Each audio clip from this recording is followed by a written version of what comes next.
নমস্কাৰ আপোনালোক সকলোকে পুনৰবাৰ টেকে মাইণ্ডৰ অন্য এটা ৰাতিপুৱাৰ ধামাকাদাৰ খবৰ লৈ স্বাগতম জনাইছো। অন্য দিনৰ দৰে আজিও আপোনালোকৰ বাবে দিনটোৰ কেইবাটাও গুৰুত্বপূৰ্ণ খবৰ লৈ আহিছো, কিন্তু প্ৰথমৰ পৰা শেষলৈকে চাই থাকিব। আগবাইছে যদি প্ৰথমটো খবৰ ফালে প্ৰথম খবৰটো দিয়াৰ আগতেই আপোনালোক সকলোকে সৰুকৈ এটা ৰিকুৱেষ্ট, যদি খবৰকেইটা চাই ভাল লাগে লাইক এটা কৰিবলৈ কিন্তু নাপাহৰিব। আগবাইছো প্ৰথমটো খবৰ ফালে। প্ৰথম খবৰটো ওলাইছে যিসকল লোকে এইবাৰ চৰকাৰী ঘৰৰ প্ৰথমটো কিস্তি লাভ কৰিছে তেওঁলোকৰ কাৰণে অসমৰ মুখ্যমন্ত্ৰী ডক্টৰ হিমন্ত বিশ্ব শৰ্মাদেৱে ঘোষণা কৰিছে এটা নতুনকৈ নিয়ম। যিসকলে নতুনকৈ চৰকাৰী ঘৰৰ প্ৰথমটো কিস্তিৰ ধন লাভ কৰিছে তেওঁলোকক উদ্দেশ্যি মন্ত্ৰী হিমন্ত বিশ্ব শৰ্মাদেৱে ঘোষণা কৰা নিয়মটো হৈছে যে প্ৰথম কিস্তিৰ ধন যদি সুব্যৱহাৰ কৰে তেতিয়াহে দ্বিতীয়টো কিস্তিৰ ধন লাভ কৰিব বুলি জনাইছে। মানে চৰকাৰী ধন দিয়া হৈছে চৰকাৰী ঘৰ নিৰ্মাণ কৰিবৰ কাৰণে, আৰু তেখেতলোকে যদি ঘৰ নিৰ্মাণ নকৰি সেই টকা বেলেগ কামত ব্যৱহাৰ কৰে তেনেহ'লে দ্বিতীয়টো কিস্তিৰ পইচা লাভ নকৰিব বুলি জনাইছে। চৰকাৰে এটা নিৰ্দিষ্ট সীমা বান্ধি দিয়ে, সেই সীমালৈকে কাম কৰিব লাগিব প্ৰথমটো কিস্তিৰ ধনে, আৰু সীমান্তলৈকে যদি কাম কৰিব নোৱাৰে তেনেহ'লে দ্বিতীয় কিস্তিৰ ধন পৰিশোধ নকৰে বুলি জনাইছে। গতিকে যিসকল লোকে নেকি চৰকাৰী ঘৰৰ প্ৰথমটো কিস্তি লাভ কৰিলে তেওঁলোকে কিন্তু মনত ৰাখিব যে আপোনালোকে যদি প্ৰথমটো কিস্তিৰ ধন বেলেগত ইনভেষ্ট কৰি দিয়ে তেন্তে আপোনালোকক দ্বিতীয়টো কিস্তিৰ ধন কিন্তু নিদিব। আগবাইছোঁ ইয়াৰ পাছৰটো খবৰ ফালে। ইয়াৰ পাছৰ খবৰটো ওলাই পৰিছে আমাৰ অসমৰ যিসকল নেকি সৰিয়হৰ কৃষক আছে আৰু যিসকল ধান খেতি কৰা কৃষক আছে তেওঁলোকৰ কাৰণে এটা বিৰাটেই ভাল খবৰ ঘোষণা কৰিছে।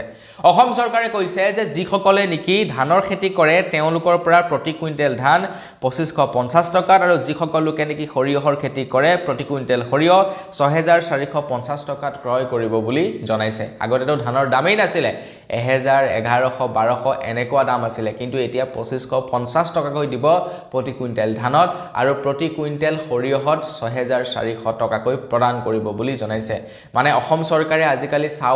অসম চৰকাৰে ধান ক্ৰয় কৰে খেতিয়কৰ পৰা, অসম চৰকাৰে সৰিয়হ ক্ৰয় কৰে খেতিয়কৰ পৰা, তো অসম চৰকাৰক আপোনালোকে বিকিব পাৰিব। তো ইমান এটা ভাল খবৰ দিছোঁ, আপুনি যদি এজন খেতিয়ক লাইক এটা কৰি থৈ যাব। আগবাইছোঁ ইয়াৰ পাছৰো খবৰ ফালে। ইয়াৰ পাছৰ খবৰটো ওলাই পৰিছে আমাৰ অসমৰ যিসকল লোকে নেকি ডেলিভাৰী বয়ৰ কাম কৰে তেওঁলোকৰ ওপৰত। আমাৰ অসমৰ যিসকল ডেলিভাৰী বয় আছে বা যিসকল নেকি উবেৰ, অলা, ৰেপিডোৰ চালক আছে তেওঁলোকৰ কাৰণে এটা বিৰাটেই ভাল খবৰ ওলাই পৰিছে। উবেৰ চালক, অলা ড্ৰাইভাৰ আৰু লগতে ৰেপিডো ড্ৰাইভাৰ, যিসকলে নেকি ফ্লিপকাৰ্ট, এমেজন এইবিলাকত ডেলিভাৰীৰ কাম কৰে তেওঁলোকৰ কাৰণে ওলোৱা ভাল খবৰটো হৈছে যে তেওঁলোকে এতিয়া পৰ্যাপ্ত পৰিমাণৰ দৰমহা লাভ কৰিব 1 জানুৱাৰীৰ পৰা। কিছু মানে যিবিলাক নেকি বৰ্তমান সময়ত কাম কৰি থকা মানে ল'ৰা আছে, যিবিলাকে নেকি ৰেপিডো চলায়, যিবিলাকে নেকি উবেৰ চলায়, যিবিলাকে নেকি ডেলিভাৰীৰ কাম কৰে তেওঁলোকক কমিশ্যন বেচিছত ৰাখে কোম্পেনীসমূহে। এতিয়া কোম্পেনীসমূহে তেওঁলোকক কমিশ্যন বেচিছত ৰাখে। তেওঁলোকে যদি জ্বৰ হয়, তেওঁলোকৰ কিবা অসুবিধা হয়, তেওঁলোকে যদি কাম কৰিব নোৱাৰে তেওঁলোকে পইচা নাপায়, কিন্তু তেওঁলোকৰ কান্ধতেই বন্দুকটো থৈ ফুটাই আছে বৰ্তমান সময়ত সেই কোম্পেনীসমূহে, আৰু যাৰ কাৰণে নতুনকৈ নিৰ্দেশনা বান্ধি দিছে যে তেওঁলোকক দৰমহা দি ৰাখিব লাগিব, তেওঁলোকক সকলোবিলাক সা সুবিধা দিব লাগিব, PF, EPFO এই আঁচনিবিলাকৰ সুবিধা প্ৰদান কৰিব লাগিব বুলি জনাইছে, আৰু লগতে প্ৰত্যেক বছৰে দৰমহাও বৃদ্ধি হ'ব লাগিব। তো 1 জানুৱাৰীৰ পৰা তেওঁলোকৰ দৰমহাও বৃদ্ধি হ'ব। আগবাইছোঁ ইয়াৰ পাছৰটো খবৰ ফালে। আমাৰ অসম ক্ৰিকেট এছ'চিয়েশ্যনৰ পৰা খবৰ ওলাইছে যে আমাৰ অসম ক্ৰিকেট এছ'চিয়েশ্যনৰ 4 ক্ৰিকেটাৰক অনিৰ্দিষ্ট কালৰ কাৰণে ব্লেকলিষ্টেড কৰিলে। খবৰ লোৱা অনুসৰি মেচ ফিক্সিঙৰ সৈতে জড়িত থকাৰ অভিযোগত নিলম্বন কৰা হৈছে অসমৰ 4 ক্ৰিকেটাৰ অমিত সিনহা, ঈশান আহমেদ, আমান ত্ৰিপাঠী আৰু অভিষেক ঠাকুৰীয়াক নিলম্বন কৰিছে। তো তেওঁলোক চলিত সৈয়দ মুস্তাফ আলী ট্ৰফিৰ সময়ত তেওঁলোকে মেচ ফিক্সিং কৰিছিলে, আৰু মেচ ফিক্সিঙৰ অভিযোগত এতিয়া 4জনকে নিলম্বন কৰা হৈছে, আৰু তেওঁলোকৰ বিৰুদ্ধে এজাহাৰো দাখিল কৰা হৈছে বুলি জনাইছে। তেওঁলোকৰ কেৰিয়াৰ বৰবাদ আৰম্ভ হৈছিলহে, আৰম্ভ হওঁতেই তেওঁলোকে বেয়া কামত নামিলে, আৰু তাৰ পাছতেই তেওঁলোকৰ এতিয়া জীৱন বৰবাদ হৈ গ'ল। আগবাইছোঁ ইয়াৰ পাছৰটো খবৰ ফালে। আজিৰ পৰা কেইদিনমান পূৰ্বে অৰুণাচলত এটা ৰোড এক্সিডেণ্ট হৈছিলে। দ খাৱৈত এখন ডাম্পাৰ খহি গৈছিলে, য'ত নেকি 21জন শ্ৰমিক আছিলে। তাৰে ভিতৰত কেইবাজনো শ্ৰমিক আছিলে আমাৰ অসমৰ এতিয়া খবৰ ওলাই পৰিছে কেন্দ্ৰ চৰকাৰৰ ফালৰ পৰা যিসকল শ্ৰমিক নেকি সেই দুৰ্ঘটনাত মৃত্যু হৈছিলে তেওঁলোকক 7 লাখ টকা তেওঁলোকৰ পৰিয়ালক 7 লাখ টকাকৈ আগবঢ়াব বুলি জনাইছে এই কথা জনাইছে সৰ্বানন্দ সোণোৱাল ডাঙৰীয়াদেৱে প্ৰায় 21 জন লোকৰ মৃত্যু হৈছিলে সেই দুৰ্ঘটনাত এতিয়ালৈকে 13 জন নে 14 জন লোকৰহে কেৱল মৃতদেহ উদ্ধাৰ কৰিবলৈ সক্ষম হৈছে এটা তেওঁলোকৰ ফেমিলিক কেন্দ্ৰ চৰকাৰৰ ফালৰ পৰা 21 লাখ টকাকৈ প্ৰদান কৰা হ'ব অৰুণাচল প্ৰদেশৰ একদম মানে দ খাৱৈত ডাম্পাৰৰ পিছফালৰ যিটো টিলা থাকে মানে যিটো নেকি ডালা থাকে তাত উঠি গৈছিলে দ খাৱৈত গৈ পৰিলে আৰু গোটেই কেইজনৰ মৃত্যু হয় এজন বাচিছিলে হ'বলা আগবেছি ইয়াৰ পাছৰ খবৰ ফালে জুবিন দাৰ হত্যাকাণ্ডৰ ওপৰত চাৰ্জশ্বিট দাখিল কৰিছে এছআইটিয়ে দাখিল কৰা চাৰ্জশ্বিটত এতিয়া ন তথ্য পোহৰলৈ আহিছে খবৰ লোৱা অনুসৰি জুবিন দাৰ মৃত্যু হোৱাৰ ৭৫ মিনিটলৈকে তেখেত পানীতেই আছিল বুলি খবৰ ওলাই পৰিছে এছআইটিয়ে যি নেকি চাৰ্জশ্বিট দাখিল কৰিছে তাত উল্লেখ থকা অনুসৰি সাগৰৰ পাৰত বিনা চিকিৎসায় অচেতন অৱস্থাত ৭৫ মিনিট পৰি আছিল জুবিন গাৰ্গ জুবিনক বচোৱাৰ সুযোগ পোৱাৰ পাছতো ব্যৱস্থা লোৱা নাছিল চামকানুৱে এছআইটিৰ চাৰ্জশ্বিটত সকলোবিলাক তথ্য উল্লেখ আছে ভাবক জুবিন দাক যদি উপযুক্ত চিকিৎসা উপযুক্ত সময়ত চামকানু মহন্তই দিলেহেঁতেন জুবিন দা আজি আমাৰ মাজত জীৱিত থাকিলহেঁতেন কিন্তু ৭৫ মিনিট তেখেত পাৰত পৰি ৰ'ল তেখেতে কোনো ধৰণৰ চিকিৎসা নাপালে তো তেনেকৈয়ে তেখেতৰ মৃত্যু হ'ল কি কৰিব লাগে এই কালপ্ৰিক কেইটাক বাৰু কমেন্ট সেকশনত জনাব আগবাইছো ইয়াৰ পাছৰ খবৰ ফালে আপোনালোকৰ বাৰু সুমি বৰাৰ কথা মনত আছেনে পাহৰি নাযাব দেই সুমি বৰা হৈছে সেই গৰাকী অভিনেত্ৰা তথা কোৰিওগ্ৰাফাৰ যিগৰাকী নেকি ট্ৰেডিং কেলেংকাৰীৰ সৈতে জড়িত হৈ বহু দিন জেলত আবদ্ধ হৈ আছিল এটা সুমি বৰাই কৰিব কামবেক জানুৱাৰী মাহত সুমি বৰাই কামবেক কৰিব মাঘৰ বিহুত খবৰ ওলাই পৰিছে সুমি বৰাৰ নতুন গানৰ কাম চলি আছে সুমি বৰাই মাঘৰ বিহুৰ সময়ত কামবেক কৰিব বুলি খবৰ ওলাই পৰিছে তো কিমানে সুমি বৰাৰ কাম চাই ভাল পায় কিমানে তেখেতৰ গানৰ কাম চাই ভাল পায় কমেন্ট সেকশনত জনাবলৈ কিন্তু নাপাহৰিব আগবাইছো ইয়াৰ পাছৰটো খবৰ ফালে আমাৰ ভাৰতবৰ্ষত বৃদ্ধি পাইছে ডেংগুত আক্ৰান্ত হোৱা ৰোগীৰ সংখ্যা এয়া মই দিয়া তথ্য নহয় এই তথ্য হৈছে নেশনেল কংগ্ৰেছৰ পাৰ্টিৰ তৰফৰ পৰা দিয়া তথ্য কংগ্ৰেছ পাৰ্টিৰ পৰা দিয়া তথ্য অনুসৰি মণিপুৰত প্ৰায় ৫৫০২ জন লোকৰ দেহত এই বৰ্ষত ডেংগু ধৰা পৰিছে বুলি খবৰ ওলাই পৰিছে কেৱল মণিপুৰেই নহয় মণিপুৰৰ লগতে ভাৰতৰ প্ৰত্যেকখন ৰাজ্যতে ডেংগুৱে দেখা দিছে ডেংগুৰ মহে কামুৰিছে মানুহক তো তাৰ পাছতো চৰকাৰে এতিয়ালৈকে উপযুক্ত ব্যৱস্থা হাতত লোৱা নাই আগবাইছো ইয়াৰ পাছৰটো খবৰ ফালে আপোনালোকে যদি হঠাতে কৰবাত কিবা কাৰণত যদি এটা বৃহৎ এমাউণ্টৰ লটাৰী লাভ কৰে আপোনালোকে বাৰু কি কৰিব কমেন্ট সেকশনত জনাওকচোন আপোনালোকে নিশ্চয় পুৰা সকলো ৰাজ্যকে জনাই উৎফুল্লিত হৈ সেই পইচা আনিবলৈ যাব হয়নে নহয় বাৰু কওকচোন কিন্তু মানুহে কেতিয়াও এনেকুৱা কৰিব নালাগে কাৰণ আজি যুগৰ মানুহবিলাক ইমানেই মানে স্বাৰ্থপৰ ইমানেই হিংসুক কেইটকামান টকাৰ কাৰণে মানুহক মাৰিবৰ কাৰণে আজিকালি ভয় নকৰে মানুহে গতিকে তেনে অৱস্থাত যদি আপোনালোকে হঠাতে হেভি এমাউণ্টৰ এটা লটাৰী লাভ কৰে ন আপোনালোকৰ ফেমিলি বা আপোনাৰ জীৱনৰ কাৰণে শংকা আহি যাব পাৰে আজিকালি মানুহবিলাক ইমানেই বজ্জাত ইমানেই হাৰামি ইমানেই হিংসুক হৈ পৰিছে তো এজন ব্যক্তিয়ে হঠাতে প্ৰায় 158,400,000 লাভ কৰিলে লটাৰীত তাৰ পাছত সেই ব্যক্তিজনে কিন্তু বেলেগ কাকোৱে নজনালে কোনো মানুহক নজনালে তেখেতে মাস্ক পৰিধান কৰি সেই টকা লবৰ কাৰণে গ'ল বা তেখেতে মানে মাস্ক পৰিধান কৰি সেই প্ৰাইজ মানি আনিবৰ কাৰণে গ'ল কিয় বাৰু জানেনে কাৰণ তেখেতে যদি তেখেতৰ আইডেন্টিটি ৰিভিল কৰি দিয়ে ইমান হেভি এমাউণ্ট এটা তেখেতৰ ওচৰত আছে বুলি গম পোৱাৰ পাছত মানুহে তেখেতৰ পৰিয়ালৰ সৈতে বা তেখেতক ডকাইত কৰিবলৈ যত্ন কৰিব বা তেখেতক বেয়া কিবা এটা কৰিব আৰু মানুহে তো তাৰ কাৰণে তেখেতে বিৰাট ডাঙৰ মানে এটা ব্ৰেইন খটালে আৰু তেখেতে কি কৰিলে মাস্ক পৰিধান কৰি গৈ সেই মানে পুৰস্কাৰটো আনিছে তো আপোনালোকৰ লগতো যদি কেতিয়াবা এনেকুৱা এটা মিৰাকেল হৈ যায় আপোনালোকেও আপোনালোকৰ আইডেন্টিটি ৰিভিল নকৰিব আগবাইছো ইয়াৰ পাছৰটো খবৰ ফালে এছআইটিয়ে জাৰি কৰিলে জুবিন দাৰ হত্যাকাণ্ডৰ সৈতে জড়িত থকা অভিযুক্ত কেইজনৰ ওপৰত চাৰ্জশ্বিট এতিয়া কিছু অধিবক্তাই কৈছে যিমান পৃষ্ঠা জোৰা চাৰ্জশ্বিট দাখিল নকৰক কিয় যিমানেই হেভি ধাৰা আৰোপ নকৰক কিয় যিমান ধাৰা আৰোপ কৰিলেও কিন্তু চামকানু মহন্ত সিদ্ধাৰ্থ বাকি আন কেইজন দোষী হাৰি যাব পাৰে বুলি জনাইছে এজন অধিবক্তাই কৈছে যেতিয়ালৈকে প্ৰপাৰ ইনভেষ্টিগেশ্যন নহয় তেতিয়ালৈকে জুবিন দাই ন্যায় নাপায় বুলি জনাইছে চৰম শাস্তিৰ ধাৰা লগালেও হাৰি যাব শ্যামকানু সিদ্ধাৰ্থ চাৰ্জশ্বিট দাখিলৰ পিছতে বিস্ফোৰক তথ্য জ্যেষ্ঠ অধিবক্তাৰ তেখেতে কৈছে যে ছিংগাপুৰত তদন্ত নকৰাকৈ ন্যায় সম্ভৱ নহয় যিমানেই যি ধাৰা নলগাওক কিয় কোনো এজন ব্যক্তিৰ ওপৰত তো সেই ব্যক্তিজনৰ ওপৰত যেতিয়াই কিবা এটা ধাৰা আৰোপ কৰিব সেই ধাৰাটো প্ৰমাণ কৰিব পৰাকৈ উপযুক্ত প্ৰমাণ থাকিব লাগিব ন্যায়াধীশে কেতিয়াও আবেগৰ মানে বশৱৰ্তী হৈ কোনো ধৰণৰ সিদ্ধান্ত নিদিয়ে ন্যায়াধীশক সদায় প্ৰমাণ লাগিব উপযুক্ত প্ৰমাণ থাকিব লাগিব সেই ধাৰাটো প্ৰমাণ কৰিবৰ কাৰণে বা সেই ধাৰাটো আৰোপ কৰিবৰ কাৰণে যদি সেই ধাৰাটো প্ৰমাণ কৰিব পৰাকৈ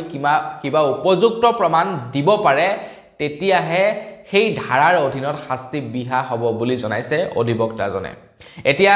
এছআইটিৰ দলে যি নেকি চাৰ্জশ্বিট দাখিল কৰিছে সেই চাৰ্জশ্বিটত বহুতো কুটিনাটি আছে বুলি বহু অধিবক্তাই কৈছে কিছু অধিবক্তাই কৈছে যে যিটো নেকি সিন হৈছিলে যেনেকৈ নেকি হত্যা কৰা হৈছিলে সেই সিন ৰিক্ৰিয়েট কৰা হোৱা নাই সেই ইয়টৰ পাৰ্টিৰ যিসকল লোক আছিলে তেওঁলোকক এৰেষ্ট কৰা হোৱা নাই যিসকলে সেই ইয়টখন বুক কৰিছিলে তেওঁলোকক এৰেষ্ট কৰা হোৱা নাই য'ত নেকি ঘটনা সংঘটিত হৈছিলে সেই ঘটনাত গৈ এতিয়ালৈকে মানে তদন্ত কৰা নাই তো কিছুমান সুৰুঙা থাকি গৈছে আৰু এই সুৰুঙাবিলাকৰ কাৰণে বাছি যাব পাৰে বুলি উল্লেখ কৰিছে আগৈছো ইয়াৰ পাছৰটো খবৰ ফালে মেসি আহিছে মানে জনপ্ৰিয় ফুটবলাৰ মেসি আহিছে ভাৰতলৈ আহিছিলে কলকাতাত তেখেতে আহি তেখেতৰ নিজা 70 ফুটৰ এটা প্ৰতিমূৰ্তি তেখেতে উদ্বোধন কৰি থৈ যায় কলকাতাত আহিছিলে ফুটবলাৰ মানে বিখ্যাত ফুটবলাৰ মেসি এটা বিভিন্নজন লোকে দুখ প্ৰকাশ কৰিছে যে যিজন ফুটবলাৰৰ নেকি আমাৰ ভাৰতৰ সৈতে কোনো সম্পৰ্কই নাই সেইজন ফুটবলাৰৰ বাবে 70 ফুট উচ্চতাৰ এটা প্ৰতিমূৰ্তি উদ্বোধন কৰিছে কিন্তু তাৰ বিপৰীতে আমাৰ ভাৰতীয় ফুটবলাৰ সুনীল ছেত্ৰীৰ 7 ফুটৰ এটা মূৰ্তিও নাই বুলি বিভিন্নজন লোকে দুখ প্ৰকাশ কৰিছে মানে যিজন ফুটবলাৰৰ নেকি কোনো সম্পৰ্ক আমাৰ ভাৰতৰ সৈতে নাই সেইজন ফুটবলাৰৰ 70 ফুটৰ প্ৰতিমূৰ্তি নিৰ্মাণ কৰিছে কিন্তু যিজন ফুটবলাৰ নেকি ভাৰতক বিভিন্ন সময়ত মানে ৰিপ্ৰেজেন্ট কৰিছে সেই ফুটবলাৰজনৰ আকৌ 7 ফুট উচ্চতাৰো কিন্তু এটা প্ৰতিমূৰ্তি নাই বুলি দুখ প্ৰকাশ কৰিছে একাংশ ফুটবল প্ৰেমীয়ে আগৈছো ইয়াৰ পাছৰ খবৰ ফালে খবৰ লাই পৰিছে জুবিন দাৰ চাৰ্জশ্বিটৰ ওপৰত খবৰ লাই পৰিছে যে জুবিন দাই বোলে হিচাপ বিচাৰিছিলে সিদ্ধাৰ্থক আৰু সিদ্ধাৰ্থই হিচাপ দিব নোৱাৰাৰ বাবেই হয়তো হত্যাৰ পৰিকল্পনা কৰিছিলে বোলে জুবিন দাক এতিয়া এই কথা উলাই পৰিছে এছআইটিয়ে যি নেকি চাৰ্জশ্বিট দাখিল কৰিছে সেই চাৰ্জশ্বিটত খবৰ লোৱা অনুসৰি সিদ্ধাৰ্থই এনেকুৱা কিছুমান মানে প্ৰগ্ৰেম কৰিছে যিবিলাক প্ৰগ্ৰেমত 11 লাখ 12 লাখ টকা লয় কিন্তু জুবিন দাক কেৱল 5 লাখ 6 লাখ টকাৰহে হিচাপ দিয়ে এনেকুৱা বহুতো বিত্তীয় খেলিমেলি কৰিছিলে সিদ্ধাৰ্থই আৰু সেইবিলাকৰ কথা জুবিন দাই গম পাইছিলে হিচাপ বিচাৰিছিলে আৰু হিচাপ দিব নোৱাৰাৰ বাবে পৰিকল্পনা কৰি জুবিন দাক হত্যা কৰা বুলি চাৰ্জশ্বিটত প্ৰকাশ পাইছে আগৈছো ইয়াৰ পাছৰটো খবৰ ফালে 10 মিনিটত আজিকালি বিভিন্ন ধৰণৰ সামগ্ৰী অনলাইনত অৰ্ডাৰ দিয়া সামগ্ৰী ডেলিভাৰ্ড কৰে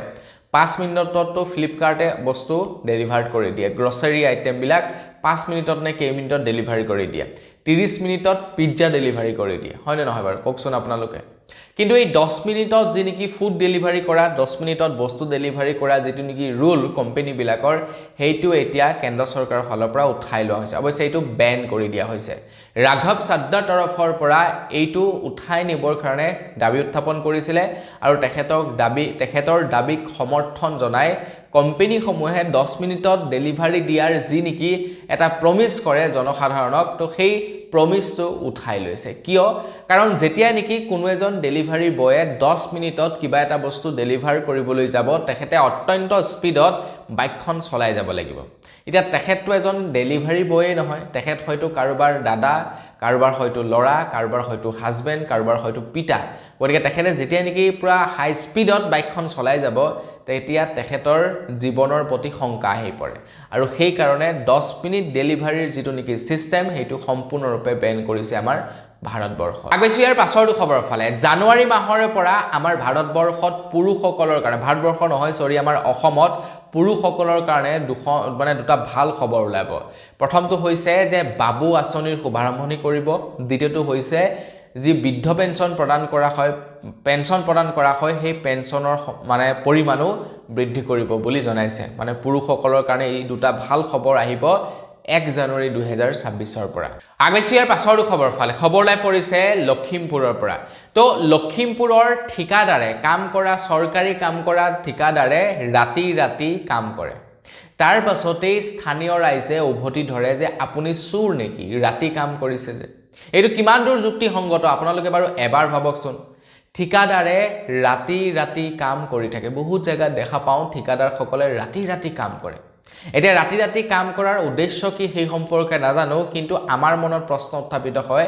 ৰাতি যেতিয়া কাম হয় কাম দুৰ্বলভাৱে হয় মানে কাম যেটো প্ৰক্ৰিয়াত হ'ব লাগে সেই প্ৰক্ৰিয়াত নহয় আৰু তাৰ লগতে ৰাতি কাম কৰিলে দুৰ্ঘটনা হোৱাৰো চান্স থাকে তাৰ পাছতো বিভিন্ন ঠিকাদাৰে ৰাতি কাম কৰি থাকে আৰু তাকেই উলটি ধৰিলে স্থানীয় ৰাইজে যে আপোনালোকে ৰাতি ইয়াতে কাম কৰিব নোৱাৰিব পঢ়া শুনা ল'ৰা ছোৱালী আছে আপোনালোকে 2 নম্বৰী কাম কৰিব পাৰে তাৰ লগতে দুৰ্ঘটনা হোৱাৰ চান্স আছে গতিকে ৰাতি কাম কৰিব নোৱাৰিব তো আপোনালোকৰ তাতো যদি ঠিকাদাৰ সকলে ৰাতি কাম কৰে তেওঁলোকক উভতি ধৰিব ক'ব যে নহব তহতে ৰাতি কাম কৰিব নোৱাৰিবি কৰিলে কৰ দিনত কৰ আগৈছো ইয়াৰ পাছৰটো খবৰ ফালে আপোনালোকৰ ঘৰখনৰ বাৰু প্ৰত্যেক বছৰি ইনকাম কিমান কমেন্ট সেকশনত জনাবচোন এতিয়া খবৰ লাই পৰিছে তেলেংগানাত বোলে সৰ্বাধিক ইনকাম হয় মানে তেলেংগানাৰ জনমূৰি আয় সৰ্বাধিক গোটেই ভাৰতবৰ্ষৰ ভিতৰতে খবৰ লোৱা অনুসৰি তেলেংগানাত সৰ্বাধিক জনমূৰি আয় হৈছে 3.87 লাখ পাৰ ইয়াৰ মানে এবছৰত এজন ব্যক্তিয়ে তেলেংগানাত 3.87 লাখ উপাৰ্জন কৰে আৰু আমাৰ অসমত 1.59 লাখ টকা প্ৰত্যেকজন ব্যক্তিয়ে উপাৰ্জন কৰে মানে জনমূৰি আয় যেটো উপাৰ্জন কৰাৰ মানে এমাউন্ট পাৰ ইয়াৰ গড় পাত্তা হিচাপত এটা কিছুমান লোকে 1 লাখ টকাও নকৰে কিছুমানে আকৌ আপোনাৰ 10 লাখ টকা কৰে নহয় পাৰ ইয়াৰ উপাৰ্জন